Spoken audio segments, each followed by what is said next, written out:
Ce serait une prolongation légère destinée aux finitions. Si ça ne va pas comme ça, on va changer. Le bateau qui sert de modèle, il a été trouvé à Fontaine-sur-Somme, à quelques kilomètres d'ici, en 1808, lors d'une extraction de tourbe. Ce sont des tourbiers qui travaillaient et qui l'ont mis au jour. C'est un fond plat. Et même chargé avec une charge considérable, on n'arrivait qu'à 35 cm de tirant d'eau. Alors c'est typique pour les rivières comme on connaît, ici au nord de France et aussi en Belgique et en Hollande. Pas beaucoup de fond, pas dans ce temps-là. Faut imaginer qu'il n'y avait pas de canaux, c'était pas canalisé.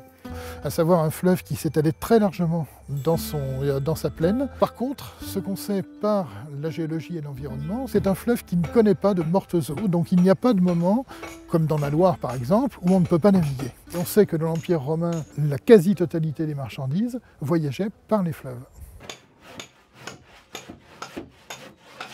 Ce chaland-là date du IIe siècle après Jésus-Christ, donc on est dans l'Antiquité.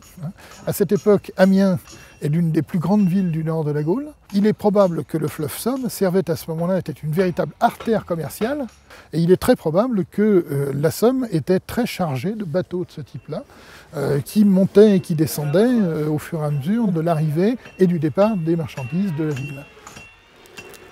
Toute l'application industrielle qu'on voit se mettre en bordure des fleuves durant la période médiévale constitue déjà un soutirage d'eau en amont. Donc on a déjà une perte de compétence du fleuve à ce moment-là, c'est-à-dire qu'il y a beaucoup moins d'eau qui arrive en aval, et donc le fleuve ayant moins de force, creuse moins son lit, et dépose beaucoup plus. Et puis ensuite, à partir du début du XVIIIe siècle, par l'aménagement de la voie d'eau, par des barrages, par des creusements, par des canalisations, et là, on change complètement le fond de vallée, on change complètement le régime hydraulique de ce fleuve.